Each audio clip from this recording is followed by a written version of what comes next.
Oh, I'm live. Oh, awesome. Welcome, everybody. So, yeah, this is my third live stream. So, yeah, I'm a bit new to this. Hopefully, it all goes well. But yeah, so today I'm just going to do a quick video on can pride or how pride can impact our walk with in our search for God. And yeah, I want to do this from a place of love for my atheist friends out there. So yeah, I've been sort of down this rabbit hole of debating and down Speaker's Corner with atheists and online as well. And yeah, with every community I engage with, whether they be Muslim or Christian or atheist, there's different things that you pick up from each community. And I'm not saying that one community is better than the other or more spiritual or whatever. There's good and bad apples in every community. And many of my best friends are atheists. My father's an atheist, so I'm not mocking atheists. I think they're really great people, super intelligent, a lot of them very intelligent, kind, great people. But just in the sort of debating sphere, like down at Speaker's Corner and online, I noticed there's like a certain section of them that sort of maybe struggle a bit with pride. And I say that not from someone who's, I'm not prideful, I'm really like humble and everything like that, but because I struggle with it myself. Like if somebody starts sort of baiting me, then I'm really tempted to go back at them, and and you sort of get in this sort of tug of war. And yeah, it can be quite fun, but sometimes it can be quite taxing, can't it? So it's something that I've been thinking on a lot, actually. The last well, I guess a few months really, because I've been going down Speaker's Corner here in Sydney for probably 3 or 4 months.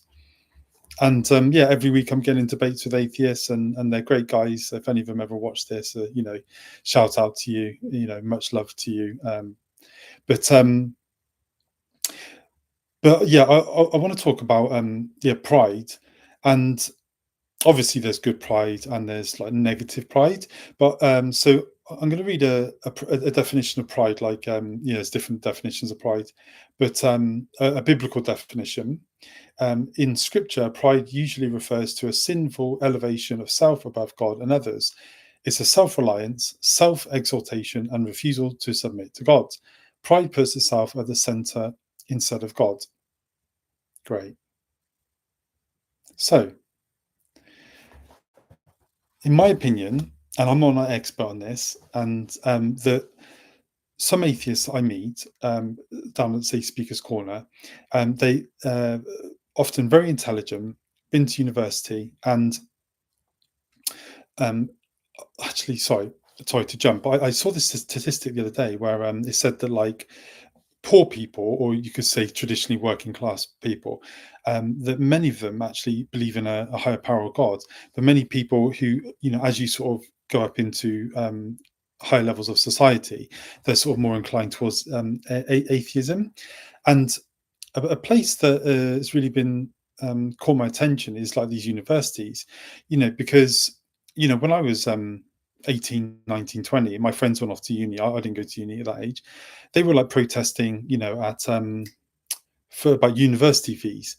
But I noticed the uni students today are like, just going all out on all these different things around the world, like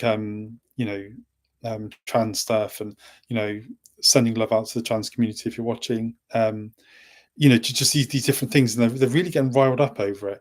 And I've sort of done a bit of research, and there's these like I saw on Joe Rogan, or heard on Joe Rogan the other day, how like all this money that's coming from China and Qatar into the universities in the West. And then there was sorry, I will put below if anyone wants to know, but there was like a guy who moved out, switched sides from the KGB to the West about 40 years ago, and he was saying how much money that the old Soviet Union were putting into Western universities. Oh, I've got somebody online. Oh, that's cool. Hey, welcome, whoever you are. Can't see who is at the moment. And yeah, and just how all this money's going to universities, and there's a real big influence of Marxism and socialism at universities. So like I went to Sydney Uni the other day, walking around there, and I saw these signs for socialism and Marxism, and I'm quite interested in learning about all walks of life. People who I disagree with, I want to learn about them, learn about their worldview, so that it doesn't become like really tribal. Me versus them, or us versus them. And so yeah, I went to a socialist meeting actually, and it was near Newtown here in Sydney, and they were very nice, very welcoming, and I didn't stay for long. Yes, it wasn't my thing, but I can see a lot of them are really sincere and well-meaning, and they're talking about the environment and stuff. But anyway, I'm sort of going off topic, but I find that like a lot of these sort of atheists who very into science, or even scientism, and they go to they may be top of their class at science. They go to these universities, sit under a lecturer who's like, sort of, could say believes in Marxism, and then it's sort of in these conditions and online, you can create these like echo chambers and around like-minded thinking, and then you can sort of like learn, for example, if you're an atheist, things about the Bible that Christians don't know, and then you can ask them about it, and then they don't know the answer because they're not trained up in apologetics, and then you can be like, oh, Christians are stupid. And this is how like sort of one way that like kind of pride can seep in. And I'm not saying that like this is all atheists. I'm saying it's just a small section of atheists, and you get it in all communities, Christian communities, and so I've sort of been looking into Karl Marx a bit, and Karl Marx was like, talking about the evolution of society, and the evolution of religion. So I've got see if I can do a share screen. I think this is share screen. It's going to let me do a share screen. Select a tab. Oh, entire Chrome screen window. We'll just do the entire screen. There we go. Oh, right. So if we on the evolution of society, primitive communism, slavery, feudalism, capitalism, and then the last stage, socialism, communism, even though it says anticipate stage of socialism and capitalism. Oh, okay. All these other ones, it said communism was the last one. Yeah, like this one. Stage, primitive communism, slavery, feudalism, right. And then, okay, click off, stop share. There we go, I'm back. And then in a book that I can't find, which is really frustrating because I'm looking for this, it was talking about the evolution of religion. And it says my connection is unstable. And a guy down at Speaker's Corner was talking about this, that he believes that the evolution of religion was this thing called animalism, which is spiritual forces are personal spirits, nature spirits or ancestor spirits. Anima meaning the word soul. And then the second stage was polytheism, which is worshipping multiple gods. The next stage was monotheism, which is what you find in Christianity, Judaism, and Islam. And then the top one was atheism. And I thought this was quite interesting because what he was trying to say was that pretty much as you develop, evolve, become more intelligent, more enlightened, that you will end up at atheism. And I thought to myself, gosh, no wonder that there is a bit of like pride in the sort of atheist community if they go to university and they learn about Marxism and how like the highest form of society is communism, and that the highest form of sort of religion is atheism. And then it got me thinking about Richard Dawkins. And again, I can post a video below. But Pope Richard Dawkins said once, do not even like entertain Christians because you're validating what they believe. Instead, you've just got to mock them, which I thought was a bit problematic because, again, it's encouraging pride. Now, the problem with pride is, in terms of spirituality, is that the Bible, which I'll get onto in a couple of minutes, speaks very specifically about how pride will block you from God, and that you have to go the other way towards humility if you want to meet God. Now, where am I? Yeah, so if you're in an echo chamber of like atheists at a university, and they're and you're around a bunch of intelligent people, and like the person at the top of the tree is this university professor, who's a communist Marxist, then there's going to be this thing called like groupthink and the power of culture. Now, when I was at Bible College, the Bible College was great. They did loads of amazing things. But one thing that made me feel unsettled was this thing they would say about culture. And when the head pastor was asked about why he was so successful, he used to say, well, it's because of our culture. And what they would do is they would get everybody moving in the same direction really quickly. And if you tried to stand against it, you would basically just get bulldozed over. So it'd just be a lot easier to go along with it. It's quite a clever way of getting stuff done. Now, I see the same thing happening at these universities. If you're 18 years old and you go to university and you're away from home, you want to make new friends, you want to fit in, and then there's a certain culture towards a certain certain issues of the world or whatever, and like say the climate, and all these people are protesting about the climate, and then you want to fit in, you do that. But then if you were to suddenly say like, well, no, actually, I don't think this climate thing is such a worry, like for example, Greta Thunberg, what, 10 years ago or something, was saying, how dare you, you ruin our world, and now she's doing a completely different thing, and so to go against the grain, to do your own research, do against the grain, you do feel excluded. Now, yeah, it can form sort of like groupthink, the power of culture, and you can then end up in like echo chambers. And as I said, the problem is that encouraging pride, like with regards to atheism's the highest form of evil of religion evolving, and communism, is that encourages pride, and that blocks you from seeing God. So I see this down at Speaker's Corner here in Sydney a lot. Like I said, I love the guys down there; they're awesome. And someone will say something, and then I'll question the logic behind it, or I'll fact check them, and then I'll see them getting annoyed, and then they'll start sort of like mocking like Christians. I'll start talking about like fairies and hello Strongfire and pixies and stuff. And I just want to show you like a quick video that my friend recorded. I'd left the other day. Yeah, well, welcome Strongfire. I hope you're doing well. I just play a little video. I'm just going to show you my my screen. I'm going to do a screen share. So Chrome Windows. So I'll do the whole, because I want to play a video from here now, and I hope you can hear it. Okay. Asking someone who believes in fairies about fairies is pointless. Fairies don't exist. No, it's not.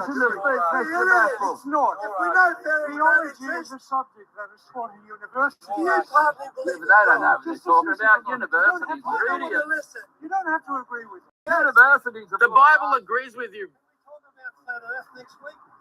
All right. Talk about flat Earth. Yeah, so yeah, it's pretty funny.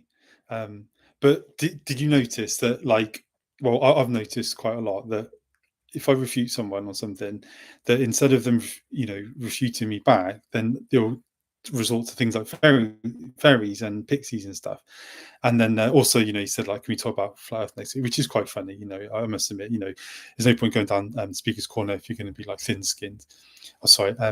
Thank you, brother. I hope you're doing well. I really enjoy your videos. Oh, awesome. Come across as genuine, and it's clear you're eager to keep learning about everything. Oh, I really appreciate that. Thank you, Strongfire. No, I that's really kind of you. That's made my day. It really has made my day. Thank you very much. That's very kind. Yeah, I'm glad you enjoyed them, and I look forward to engaging with you more. Yeah. Where are you messaging from? I'll talk with you whilst I continue doing my video. Yeah, where are you messaging from, please? Thank you. So on the subject of the pixie, so I got in a conversation where oh, Algeria, amazing. Yeah, wow. Yeah, I'd love to go to Algeria. There's a really good footballer who was at Man City. What's his name? Um, Mahrez. I think he's from Algeria, but he's brilliant, world class. He was at Man City. I think he went to Italy, which I was surprised because I thought he was one of City's best players. I think he might have even got Player of the Year or something.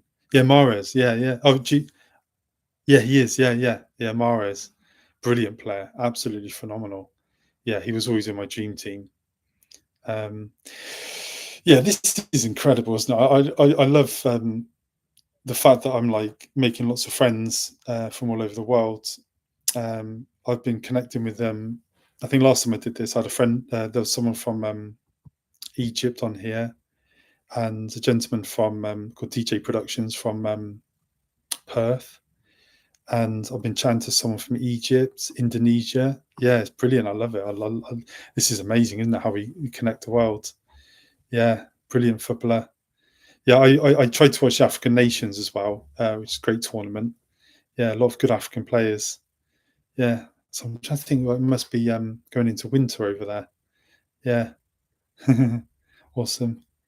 Yeah, I'll yeah yeah. Feel free to tell me about what city you're from and a bit about your culture or anything like that, and I'll continue with my video at the same time.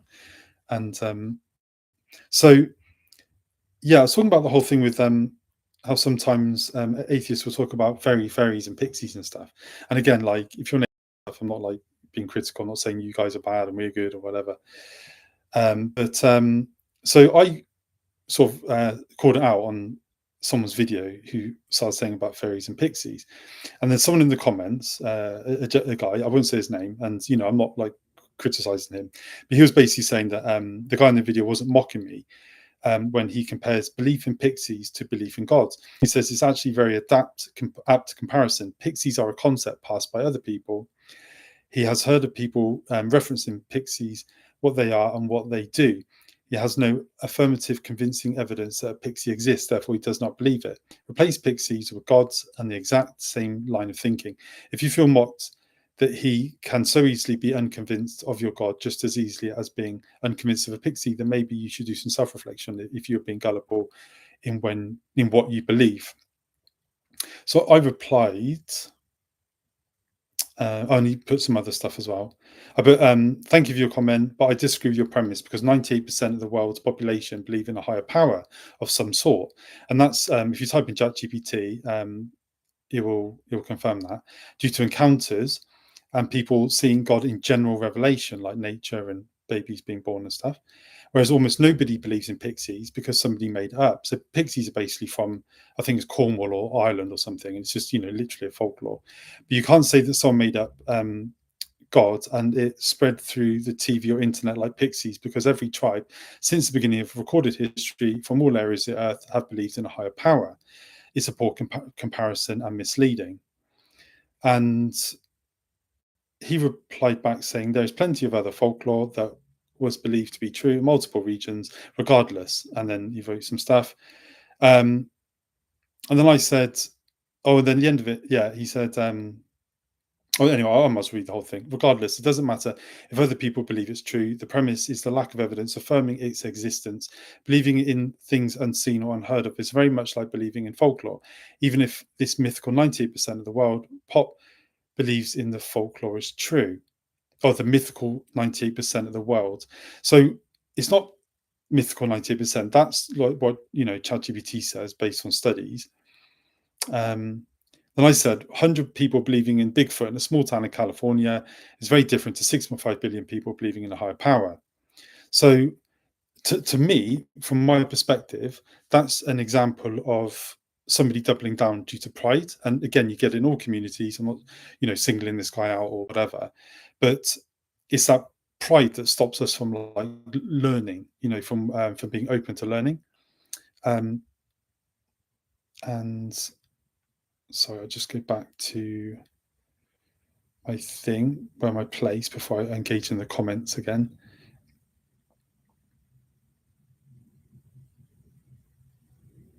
Oh, cool. So yeah, I'll just have a quick look at the comments. Here's City from BJ. Nice. I am amazing. I speak Kabali, but I do speak Arabic too, English and French. Wow, good on you. That's amazing. 3 languages. Because French is a part of the country since the war. I see. Yeah, it's still here. People speak and mix it with Arabic. Wow, that's interesting. Yeah, it's very interesting. Yeah, we learned French at school.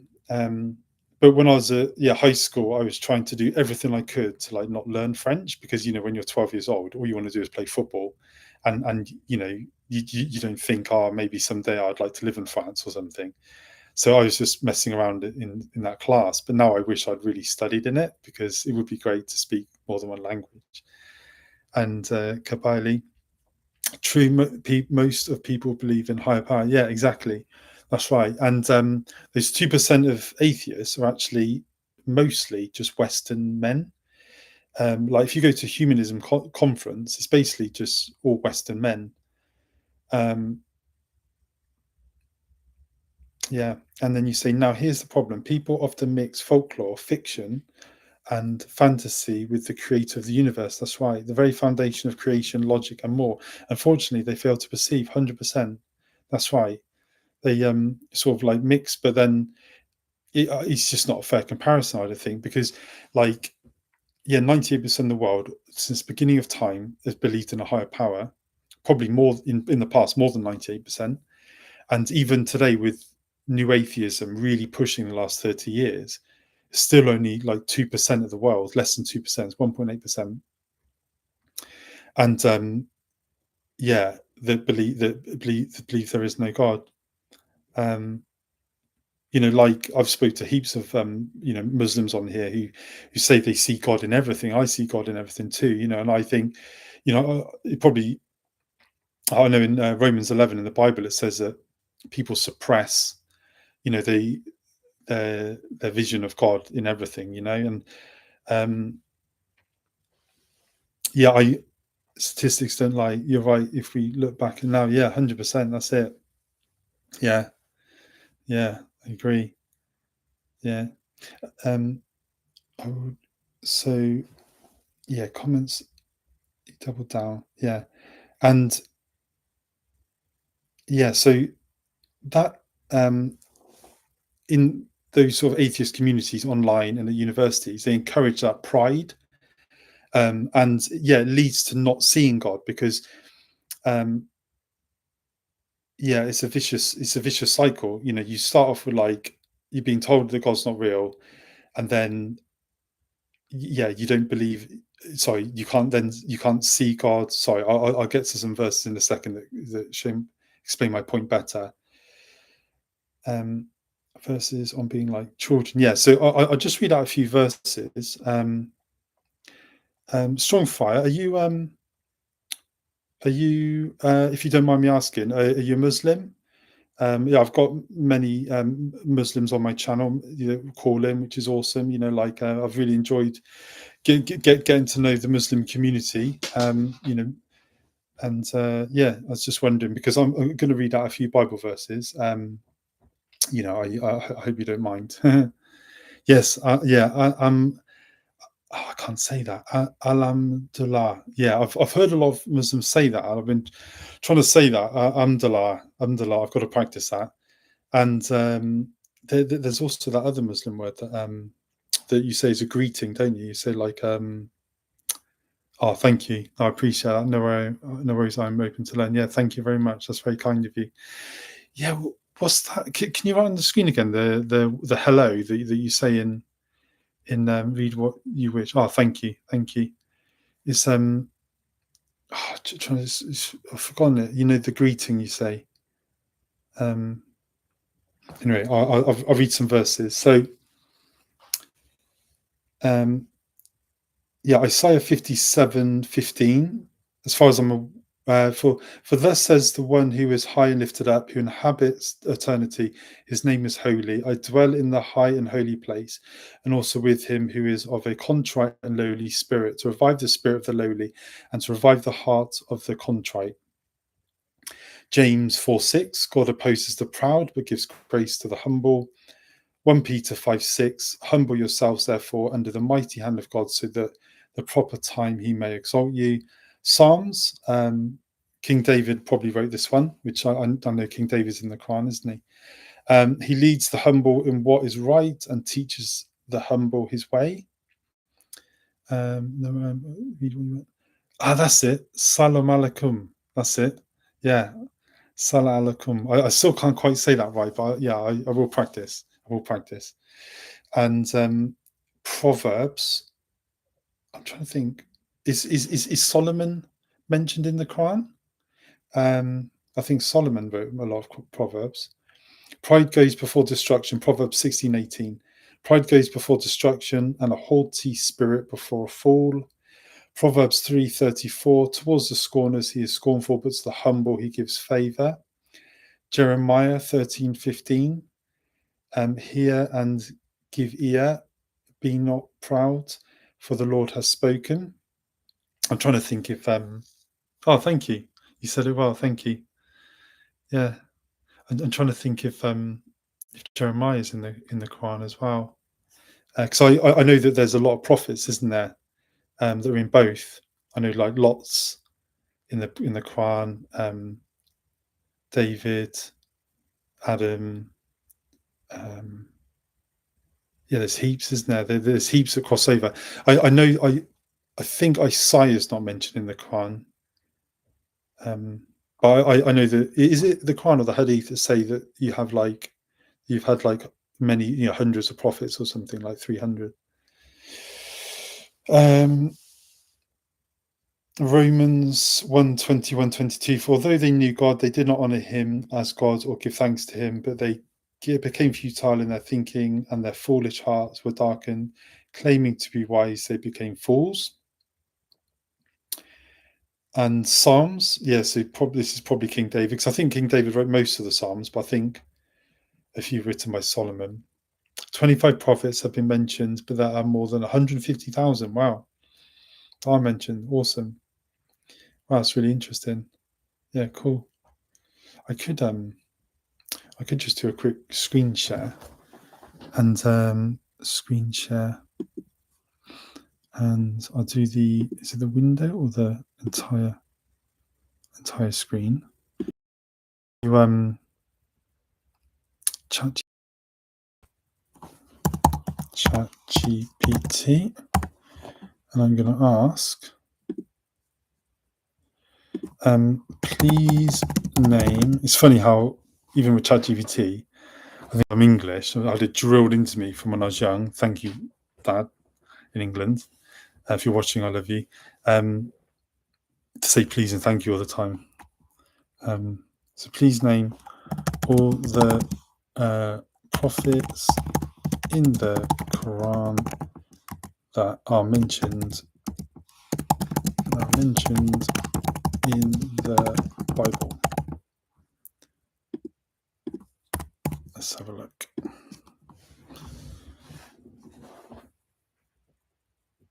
Right, so we've got Adam. Okay, so Idris is the same as Enoch.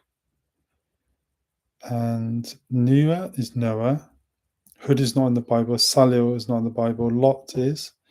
Abraham. Ishmael, Ishmael. Isaac, Jacob. Yusuf, Jethro. Job, Musa, I can't say that, Dulukafi. Moses, Haran, David, Suleiman, Elijah and Elisha. Jonah, Zachariah, John the Baptist, Isa, Mary. Awesome. Yeah, great. So yeah, I'll keep that there, and then I'll see if I can find something from Ezekiel, Moses.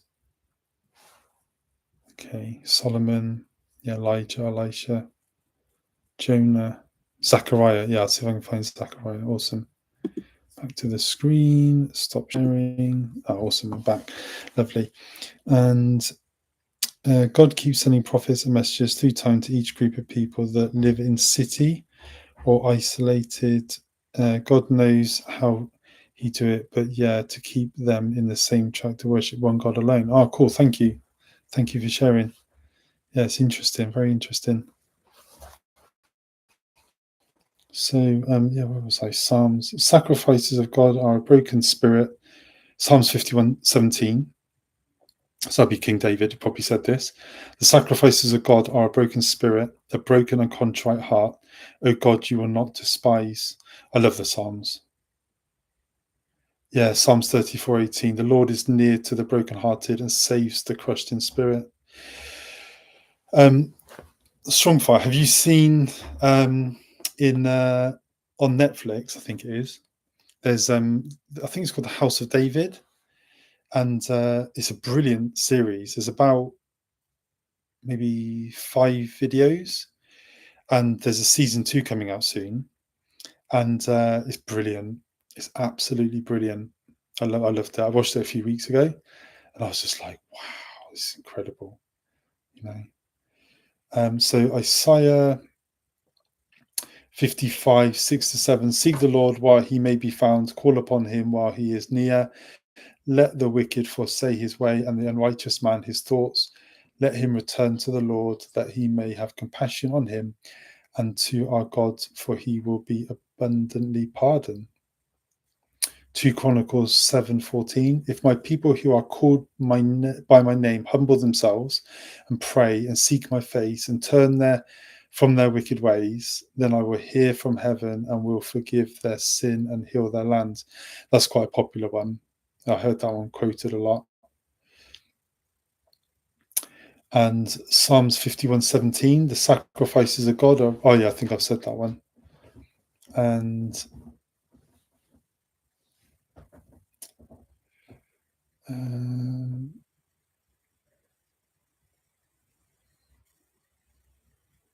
seeking God wholeheartedly. So Jeremiah, hang on, let me go back to see if Jeremiah was mentioned in the Quran. Can't see Jeremiah. Sorry. So Jeremiah 29:13, you're seeking me and find me when you seek me with all your heart. I think that's a good one, isn't it? You know, this is what I try and tell the atheists without coming across as a sort of know-it-all, you know. I say to them, like, you know, you've got to like go move towards God. And I've heard quite a few times down at Speaker's Corner, they say, why doesn't God just appear in front of me? And I can sort of understand their thinking, because they're just being very practical and very logical. But then, like, you know, God has his own mind, and it's his rules. Like, if he made the earth, he can do what he wants. And if he wants us to move towards him first, then he moves to us. Then that's up to him. Yeah, James 4:8. Draw near to God, and he will draw near to you. Psalms 42:1-2. As a deer pants for flowing streams, pants my soul for you, O God. My soul thirsts for God, for the living God. When shall I come and appear before God? And then got some teachings on pride. Proverbs 6:16-17. There are 6 things that the Lord hates, 7 that are an abomination to him: haughty eyes, a lying tongue, and hands that shed innocent blood. Proverbs 15:8. Everyone who is arrogant in heart is an abomination to the Lord. Be assured he will not go unpunished. James 4:6. God opposes the proud but gives grace to the humble. I think I've said that one. And then just checking the comments. And then I think Strongfire's gone. I hope it's not my internet connection. Keep sending profit. Yeah, cool. So yeah, I might as well just keep reading. I don't think anyone's online at the moment. So, narrative examples of God judging pride. Tower of Babel, Genesis 11:1-9. Humanity tried to build a tower to make a name for ourselves. So God scattered them, confusing their language, showing that prideful self-exaltation leads to division and futility. Exodus 5-14, the Pharaoh of Egypt. The Pharaoh, arrogantly declared, "Who is the Lord, that I should obey his voice?" Exodus 5:2. His pride brought plagues, destruction, and finally the drowning of his army in the Red Sea. Do you know what I just thought? If I'm reading Bible verses, I'm not going to get many atheists hanging around on here today, which is probably a good thing because it means they won't be giving me abuse in the comment sections. But King Nebuchadnezzar, Daniel 4:28-37, he boasted, "Is not this the great Babylon I have built by my mighty power and for the glory of my majesty?" So God struck him with madness. He lived like an animal until he acknowledged God's sovereignty. In Acts 12:21-23, King Herod Agrippa, people shouted, "The voice of a god and not a man." Herod accepted the praise instead of giving glory to God. Immediately, an angel struck him down and he was eaten by worms. Ooh, gross worms. Anyway, Luke 18:9-14, the Pharisee versus the tax collector. This is a really nice parable. The Pharisee prayed proudly, boasting of his own righteousness, but the tax collector humbly asked for mercy. The tax collector in this, he beats his chest. He goes, I always wondered why he beat his chest like that. You know, I wonder if it's like a way of sort of greeting someone. And Jesus said, the humble man went home justified, not the proud one. See, oh gosh, I love the parables. They're amazing. And then it says in the Bible about being like children in faith and humility. So I was reading about the other day, and it's probably the same. If any Muslims are watching this later, it's probably, I'm sure it's similar in Islam, because Middle Eastern culture as well, about how in the first century, children weren't sort of given a very high status, and you know, in the Christian world, in Judaism, in the Middle East in general. So I'm not like, you know, singling out your religion or anything. And then Jesus like spoke about us being like children, you know, sort of, because you know how children are open to learning, you know, like and they're quick to forgive and they're quick to forget any wrongdoing and stuff. So Matthew 18:2-4, and calling to him a child, he put him in the midst of them and said, "Truly I say to you, unless you turn and become like children, you will never enter the kingdom of heaven. Whoever humbles himself like this child is the greatest in the kingdom of heaven." And it's similar in Mark 10:14 and Luke 18:16. I'll try and find some Old Testament stuff on being like God, like childlike dependence on God. Psalms 131, 1-2. My heart is not proud, Lord. My eyes are not haughty. I do not concern myself with great matters or things too wonderful for me. But I have calmed and quieted myself. I am like a weaned child with its mother. Like a weaned child, I am content. Yeah, it's cool, isn't it? Awesome. I'll see if I can find, because I know I've got a strong Muslim community on here. I'll see if I can find something in the Bible that a prophet that's also mentioned in the Quran. Let's have a look. Okay. So, did I see? Where is he?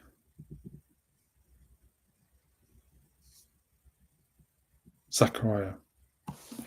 Okay. So I'll go back to the page. There we go. Zechariah page 1023.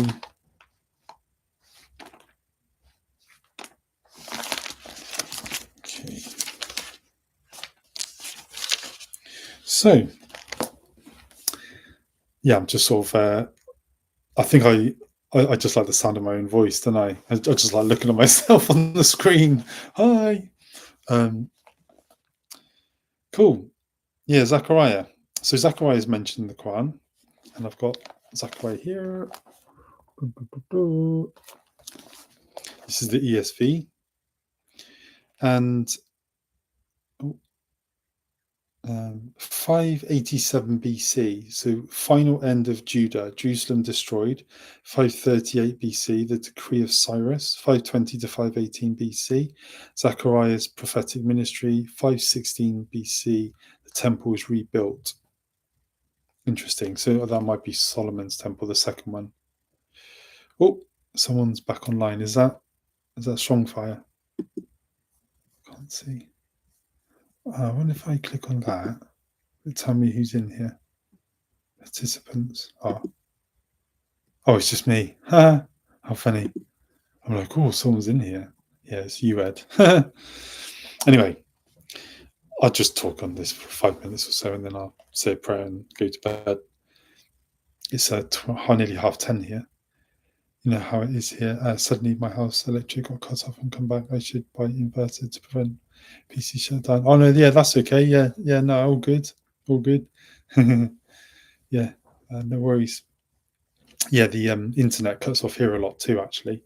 When I started recording, it cut off, and then I did it again. It said it wasn't good. So, yeah, if I suddenly cut out, it's because of the Wi-Fi here. That's cool. But yeah, I was just saying, I've got Zechariah out because Zechariah is mentioned in the Quran, apparently, according to ChatGPT, father of John Yahya. And so I thought I would just Zechariah in Arabic. Oh, awesome. But yeah, oh, cool. Awesome. So it said 587, the final end of Judah, Jerusalem destroyed. 520 to 518 BC, Zechariah's prophetic ministry begins. So that would be like 2,550 years ago. Amazing, isn't it? Absolutely amazing. Gosh. Imagine to think that, say you were to write something down today, that people would be reading it in 2,500 years' time. Yeah, incredible. So it said the background. Zechariah prophesied to the returned exiles in Jerusalem just shortly after Haggai's ministry there. See Ezra 5:1-2. Yeah, wouldn't it? Like 2,500 years ago. Incredible. All his messages in the book date from 520 to 518 BC. They are quite different from Haggai's. They are colourful, symbolic, and harder to understand. Zechariah's name means the Lord remembers. A truth he emphasized to the suffering community. He came from a priestly family that had returned from exile in 538 BC. This is Ezra 5:1, 6:14, Nehemiah 12:4, 16. Finding their homeland in ruins, they worked at rebuilding the temple until local opposition prevented further progress. And in 520 BC, Haggai and Zechariah began their ministries of encouragement. The work of rebuilding resumed, and the new temple was completed in 516. As a priest, Zechariah understood the spiritual necessity of temple restoration. He exhorted the people to repent and renew their covenant with God. He declared the Lord's rule over all nations. He promised a future king, the Messiah, who would provide permanent peace and holiness for all his believers. It says the setting, 539 BC, Cyrus the Great conquered Babylon and absorbed its territories into the Persian Empire. Zechariah means God has remembered, relates to purity, growth, and remembrance. Wow. Yeah, it's a cool name, isn't it? I've actually met people here in Sydney. I don't know if you probably the same in Algeria, I guess, if it's an Arabic. Is it exactly the same in Arabic? I guess so. Oh yeah, you've got a Y in it, haven't you? Zachariah. As a Zachariah. Yeah, so basically the same. Yeah, as well used here too. Wow. That's awesome, isn't it? Comes from Hebrew. Wow. Gosh. God, you're very knowledgeable.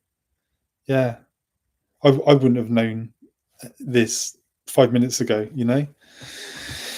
But I've noticed that you Muslims know a lot. You're very knowledgeable. I think you're very, very knowledgeable on the Bible.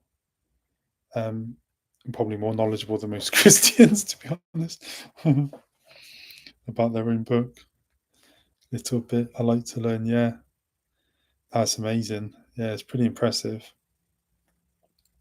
And it's saying that, like, yeah, about the Persian Empire. See map below. I haven't got a map. Oh yeah, I've got one over there. It says Palestine in Zachariah's time. Galilee, Samaria, Judea, Idumea, Ashdod, Dor, Galilee, Tyre, Damascus, Carnium, Gilead. Oh, sorry, I should show you. This is a map showing. Oops.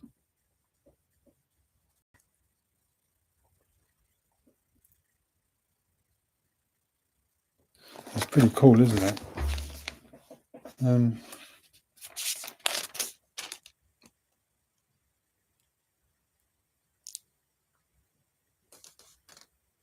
Yeah, wow.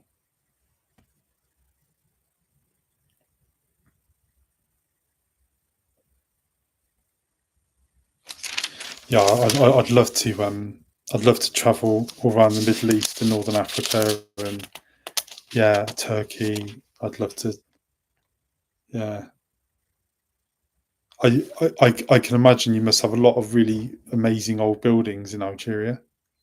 Studied many religious scriptures, particularly those of Abrahamic faiths, as well as interesting, the Bhagavad Gita. And wow, that's impressive. Gosh, yeah.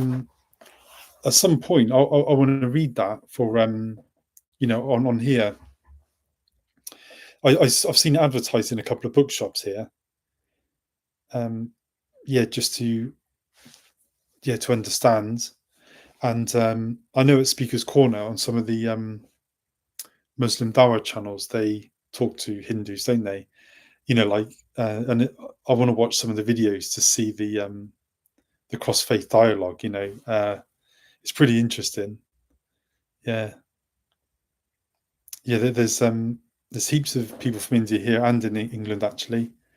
Yeah, and then yeah, they did amongst two. Yeah, yeah. Yeah, because I heard that.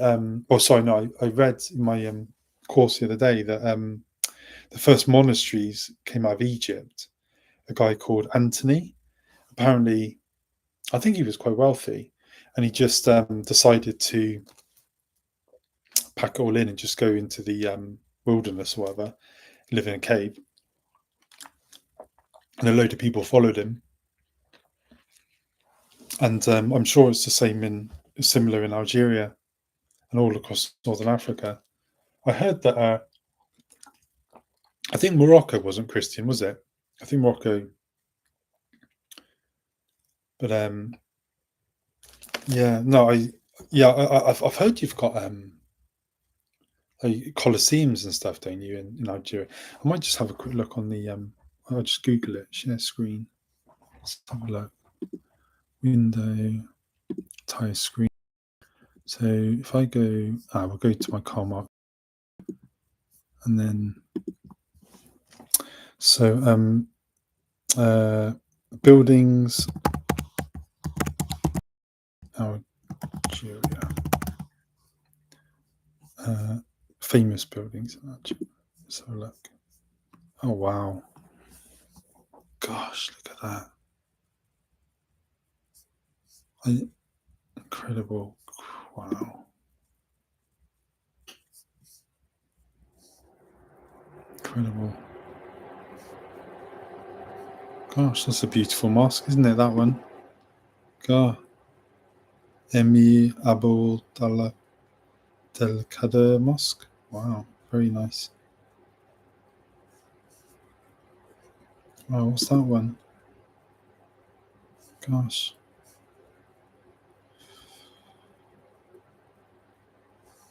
Amazing.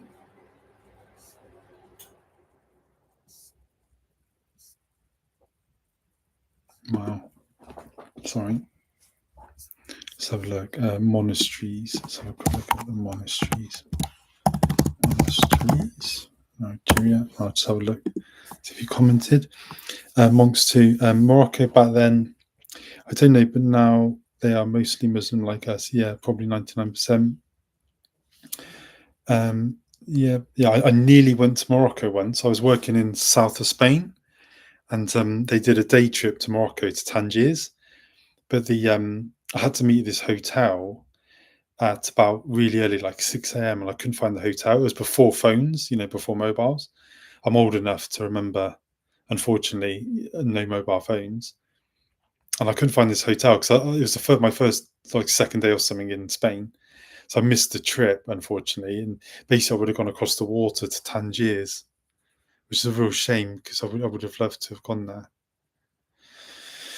Yes, many buildings were left behind by French architects as well as the Romans. Wow. It's the largest country in Africa. Is it? Wow. And home to the world's largest hot desert, the Sahara. God, I didn't realize it was the largest country. Gosh. Wow. Oh, that's cool. Almost you went there. Yeah, I see that. Yeah, years ago I worked in Europe and south of Spain, and on the south tip of Spain is Gibraltar, which is like technically it's controlled by England, I think. And it was really interesting. There'd be like the red telephone boxes and stuff, and yeah, you could get the boat to Tangiers, but it was a shame I didn't go. But I didn't realize Algeria is the largest country in Africa. Wow. And yeah, I'd love to go to the Sahara. Apparently, and this always freaks me out a bit whenever I hear about stuff to do with space and stuff. Apparently, there's something crazy like 7 times more stars than there are grains of sand on this planet. And just stuff like that just like freaks me out because I think of the Sahara, how many grains of sand there are, and to think that there's more like stars in the universe. I just thought of another famous Algerian descent, Zidane. Yeah, Zidane's one of my favorite players of all time. Yeah, Zidane. The players couldn't get near him. He was just an absolute phenomenon. Yeah, it's beautiful. Me here living all my life, never went to Sahara. Wow, it's far. Oh yeah, needs a lot of hours by car to get there because it's a big country. Yeah, no, fair enough. I can imagine. Yeah, it's probably. I wonder because obviously in Australia. Australia is bigger than North America, bigger than Europe. It's huge. I'm going to ask ChatGPT to compare the size of please compare to England. Say, please compare the size of.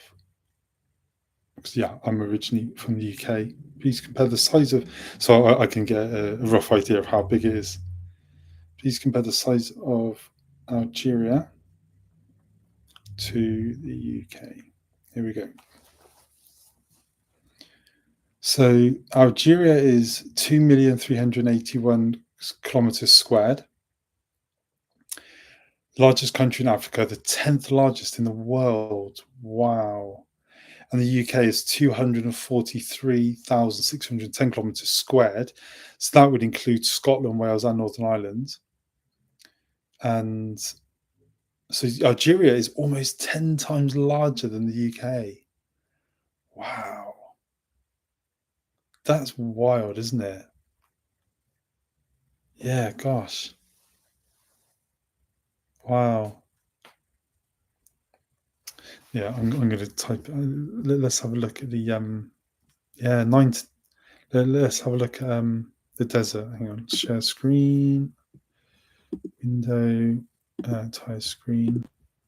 Prophets in the where was I? Monasteries. Oh yeah, the monasteries, Nigeria. Wow, I love these old monasteries.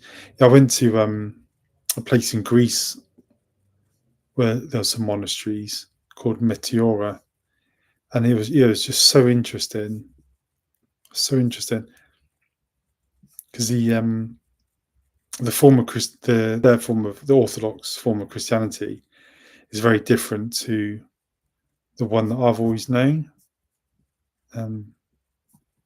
So look at the Sahara in Algeria. Gosh, beautiful, isn't it? Yeah, incredible. God, look at that landscape. I remember hearing about this multi-marathon thing you can do, where you run something like 7 marathons in 7 days somewhere in Africa, and I heard there's desert and stuff. I'll just see if you've left any more messages. So I didn't know that. Yeah, it is. Maybe one day I visit it. Yeah. No, it'd be great if you could. Yeah, visit the UK or Australia. Yeah, we have a lot of desert here. Actually, apparently we have a lot of camels. I've only seen a couple of camels here, but yeah, apparently there's a lot of camels in Australia, and a lot of kangaroos. There's twice as many, I think, kangaroos as there are people. Kangaroos, yeah, maybe one day I visited. The red is desert. You see almost 80%. Wow. Yeah, I'll click on it again. Yeah, gosh. Amazing. Yeah, if you go to the outback here in Australia, the ground's quite red, and it's sort of like, it's like a ready dirt, and it gets on your shoes, and it gets really shoes and stuff, and it gets everywhere. Yeah, it's pretty interesting. Wow. Yeah. Of Algerian territory, gosh.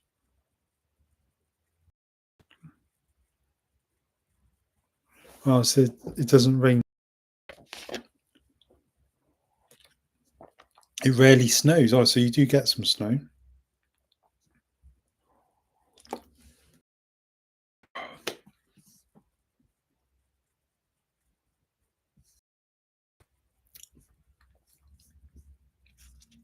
Wow.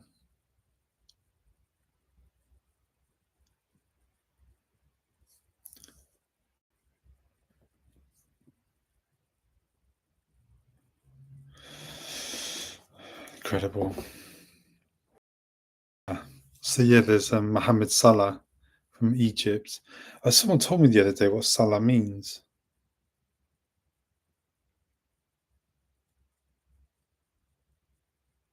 So 2.6 million inhabitants. Or 10% of the Algerian population.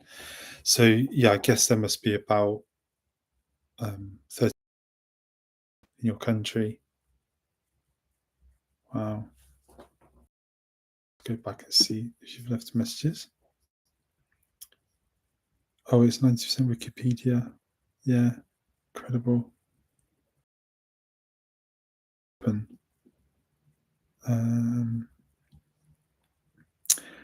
The city I'm from is Bijaya.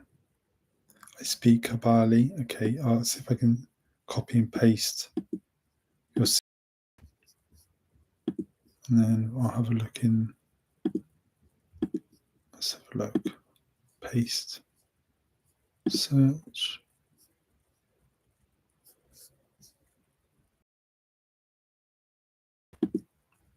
Oh, wow. Oh, so you're by the. Gosh, look at that! Incredible. In this picture, is your house on this picture? That's beautiful, isn't it? What a place! Wow. So I can. Gosh. So you got like shit.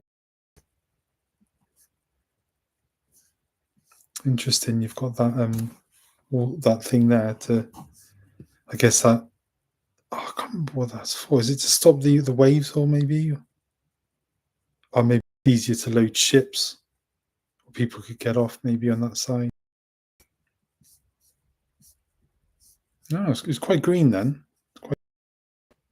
It's It's very green, isn't it? God. Let's just zoom out and then, whoops. Let's see if he left another message. Population 48 million, 7.4 million. Nice. Yeah. Yeah, it's close, but not here exactly. Up right around 2 kilometers. My house is in. Yes, look in Google cap carbon. Yeah, let's have a look at that. You'll be shocked by the beauty. Cap carbon. So if I type in look in Google cap carbon BJA. Okay, let's have a look. Wow.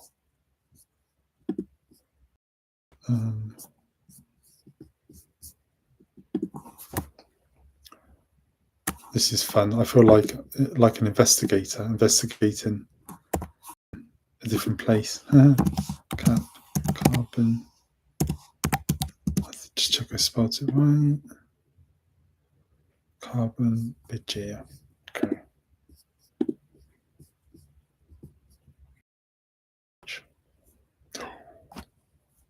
Wowzers. Blimey. Gosh, look at that. It's paradise. Ah, is that, you have a lighthouse? Oh, wow. Gosh.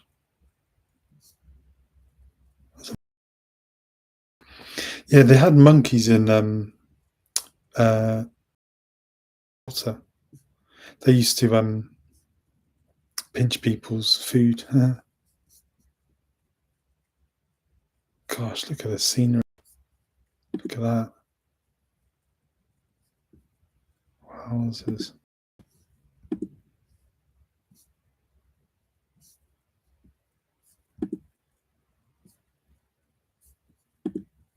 Gosh.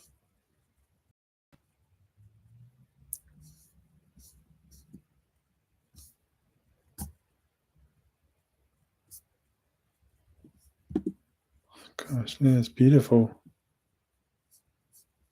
Click back. One of the places, the biggest lighthouse in the world by nature to sea level. Gosh.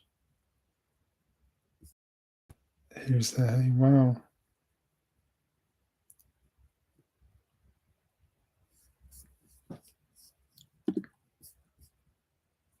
Gosh. Yeah, look at that. That's amazing, isn't it?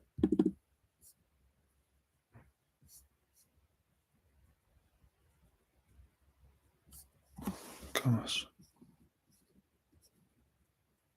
Wow. Lighthouse on the top.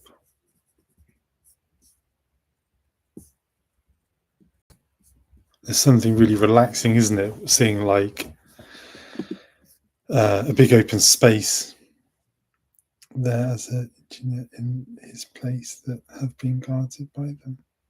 Ah, that's the mobile here. Raising, my father is working there as engineer in this place. Is that the lighthouse that has been guarded by them? Wow. Oh, nice. Awesome. Yeah, it's like paradise, as you said. Gosh. And do you have beaches as well? Like hang on, I'll do the screen share again. I'll have a look.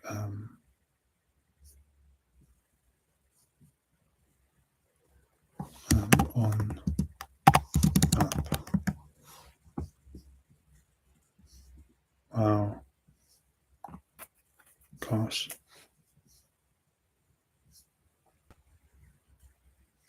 Got beautiful water. Best walking trails. Gosh. I do like walking. Like the outdoors is great. We have a fair bit of it here in Australia too, which is good. Security check required. There we go. Sorry. Oh wow! So you're and Tunisia. My mum and my dad went on holiday about before I was born, like I think about 45 years ago. And then Tunisia is near, is it Sicily? And then Libya. Wow, Algeria really is big, isn't it? God, it really goes far down far. Libya, wow.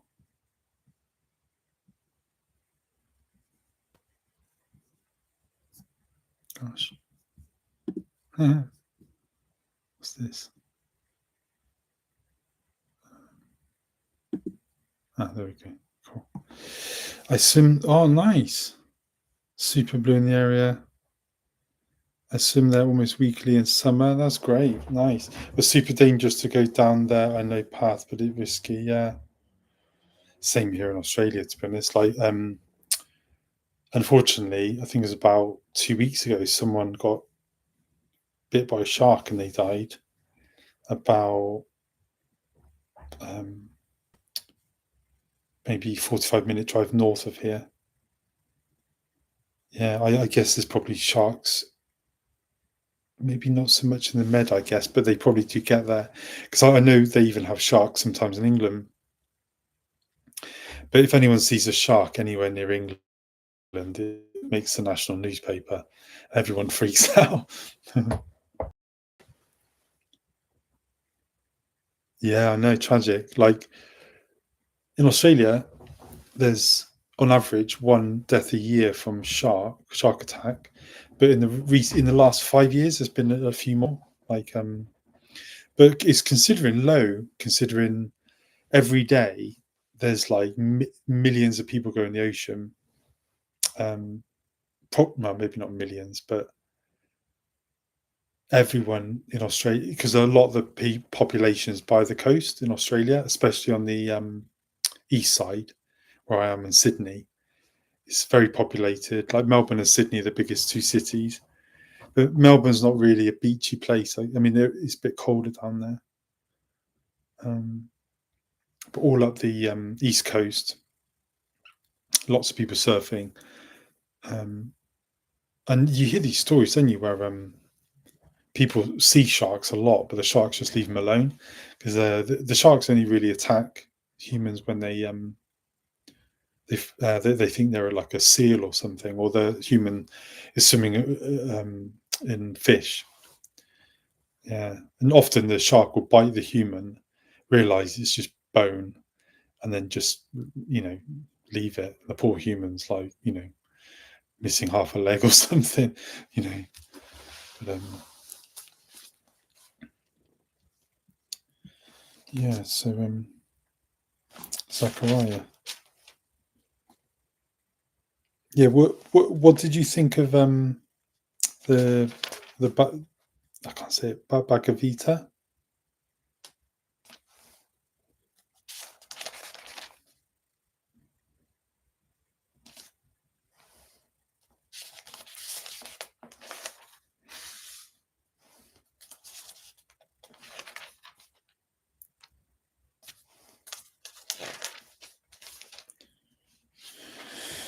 Oh, so Zechariah has 14 chapters.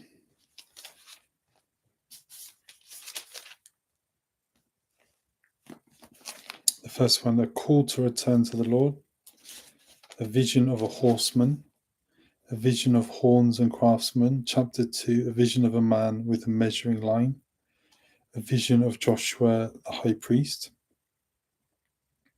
Chapter 4, a vision of a golden lampstand. Chapter 5, a vision of a flying scroll. Wow. So Zechariah had a lot of visions. A vision of a woman in a basket, a vision of 4 chariots. So that's chapter 6. The crown and the temple, the coming peace and prosperity of Zion, the judgment on Israel's enemies, chapter 9. The coming king of Zion, chapter 10. The restoration of Judah and Israel. Oh, and then the Lord will save his people.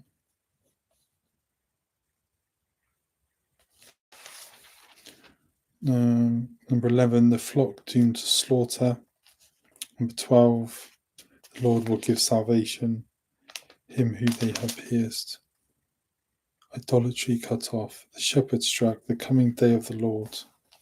If it wasn't so late, I'd read.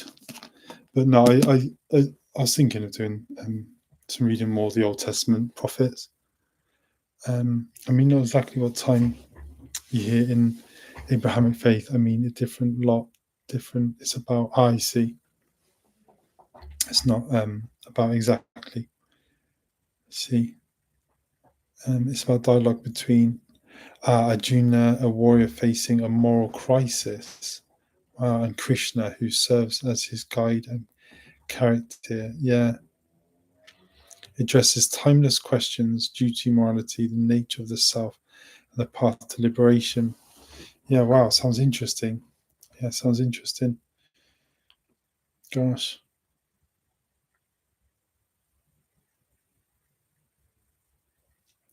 Yeah, I've never been to India. I went to Nepal once, which is next to India, and they had this huge, I think it was the largest Hindu festival in Nepal on at the time. And they took us on this city tour. I was traveling back to England, and there's this cheap deal on Groupon, where you could walk to Everest Base Camp. So I did that, and I spent a day looking around Kathmandu, and it was the same year they had the earthquake. It was like that big earthquake, and but that Hindu festival, it was for the. It might have been. It's they have a marijuana god. I don't think it's Krishna. No, it's not Krishna. Krishna's the blue guy, isn't he? I don't know, but it was they had this like festival thing on. I remember just seeing this line of women queuing for it, and I reckon it went for a mile. They were just in single file. I couldn't believe it. Like just seeing so many people just in a line, like one behind. Yeah.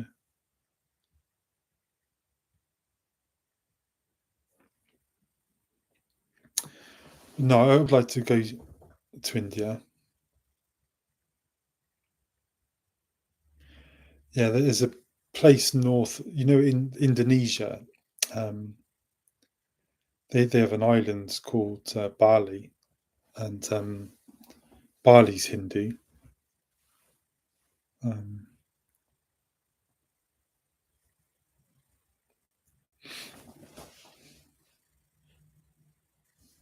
It's quite interesting because, like, Indonesia is, I think it's something like 95% Muslim. I think something like that, 95%, and then I think Timor is mostly Catholic. It's like a tiny island in Indonesia, and then Bali's Hindu.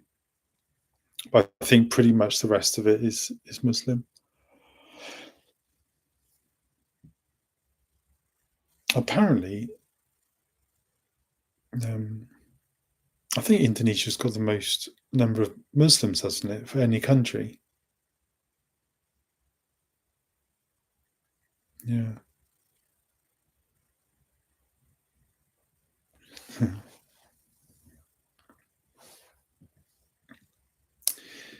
Yeah, I think I'll definitely read that bag of Gita. Yeah, and I think there's another book they read, don't they? I might have a look at ChatGPT. Let's have a look. Oops.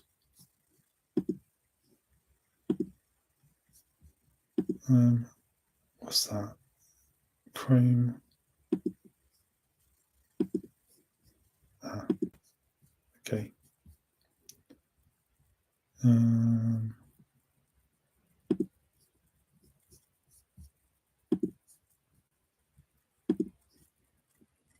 Gosh, I really want to visit Algeria. It looks amazing. Gosh, look at that one there with that sunset. Gosh.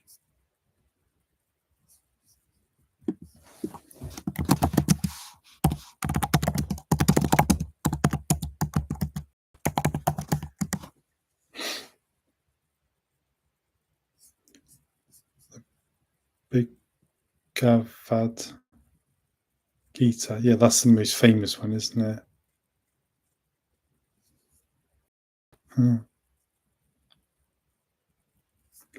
We have a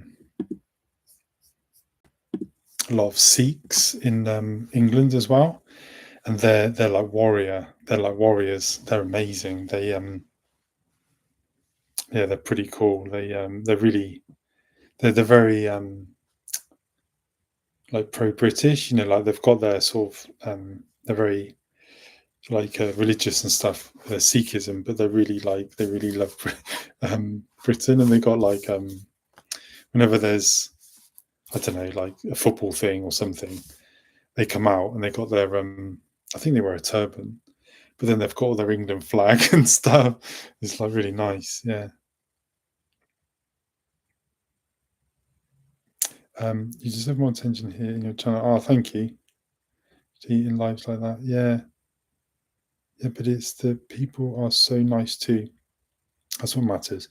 Everyone is a brother here. Yeah, wow, that's so good to know.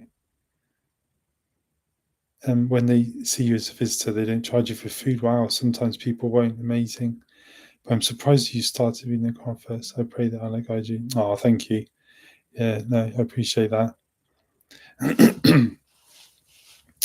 Yeah, if I had the money, I'd probably, gosh, I'd travel so much. Yeah, I guess to travel to Algeria, probably flying to Algiers. I think that's the capital, isn't it? Yeah, yeah, yeah. How far is your city from Algiers? I could type in my phone.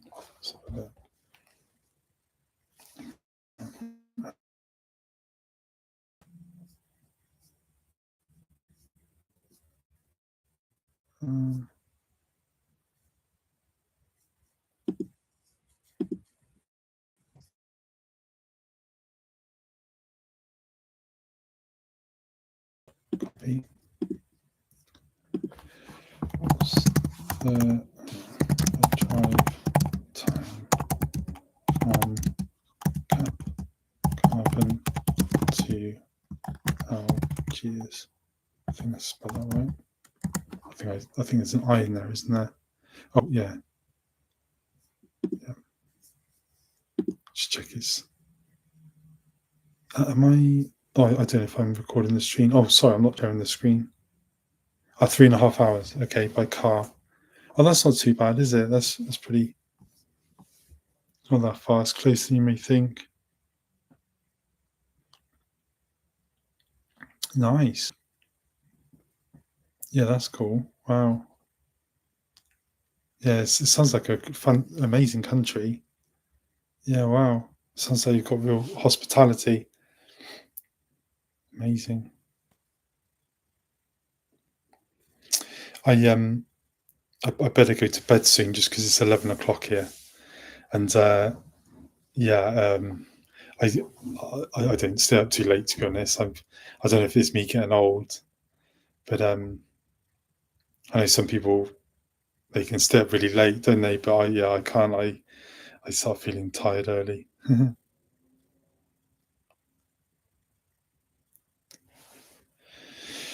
But yeah, thank you for the conversation, and yeah, hopefully someday I can visit Algeria, and hopefully someday you can visit us in Sydney or the UK, and I can meet you there.